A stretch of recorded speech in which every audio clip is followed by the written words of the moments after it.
You're listening to the E-Commerce Minute, your daily dose of e-commerce and tech news, presented by Sumo Heavy. Here's your host, Bart Mraz. This is the E-Commerce Minute for October 2nd, 2017. Ikea buys TaskRabbit. My favorite meatball store, Ikea, is in the news again. If you're having trouble putting together your Leotorp coffee table, your Lapand TV storage unit, or your Hemnes dresser, this news is for you. The Swedish furniture giant will acquire the gig economy startup TaskRabbit. For those who don't know, TaskRabbit is a service which matches customers with taskers who can complete tasks such as home repairs. The company itself has only 60 employees, but over 60,000 independent workers who use the platform to score gigs. Ikea had previously launched a furniture assembly program with TaskRabbit last year to help consumers assemble their efficiently packaged but notoriously tricky to assemble furniture. Why do I always have leftover parts? How is that even possible? The price of the deal cannot be determined, but the contract labor marketplace company has raised $50 million since it was founded 9 years ago. Sources added that TaskRabbit will become an independent subsidiary within Ikea and that CEO Stacey Brown-Philpott and its staff would remain. The company operates in U.S. and London, but Ikea said in a statement it may expand TaskRabbit to other countries.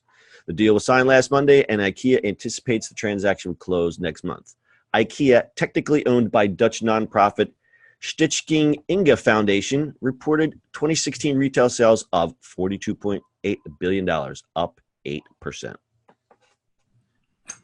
Are they going to pack like a TaskRabbit person in the box? That would be highly efficient. Or when you pick it up at Ikea, they're just like, TaskRabbit, could you go to the van and sit in it? I think this is going to come in handy for a lot of people. I think so too. I would use it I put way too much Ikea stuff together. My parents' house, the whole kitchen's Ikea. Yeah, you've seen my parents' house. My frustration with Ikea, I love that things are efficiently packaged, but 90% of the time when I buy something big, I can't fit it in my truck. And that kind of defeats the, I saved money by buying cheap furniture, and then you have to get it delivered. Would they charge like $60 to deliver it? Try like 100 there, buddy. Yeah, right. And then it's funny because I was just putting stuff in, and then it's like, oh, it's 100, but then you put it like an extra lamp. Oh, it's 200. Right. It makes absolutely no sense. That's a different story that we can talk about all day about. All right, so let's talk about why they bought this gig economy startup. I think obviously it makes sense for putting furniture together for people, right?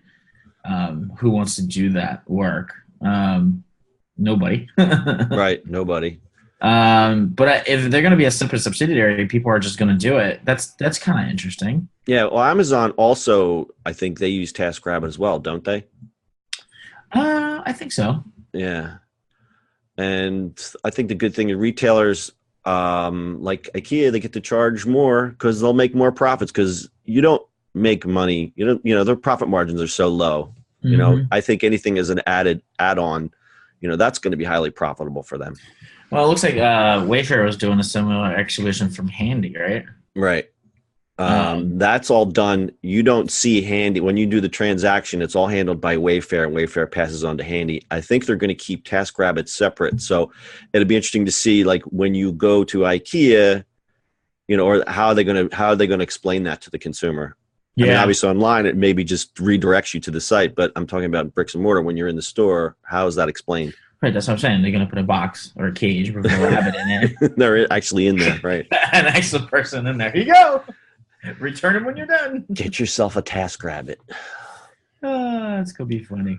All right. Got anything else to add to this? Not today. All right. I'm going to keep an eye and see how they implement this. Maybe we'll do a follow-up.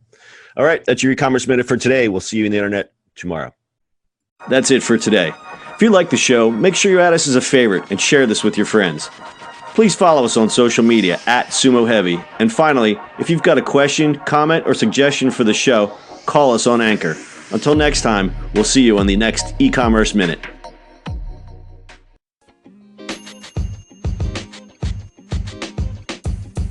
The podcast you just heard was recorded with Anchor. If you want to make your own, download the Android or iOS app completely free from anchor.fm/podcast. That's anchor.fm/podcast.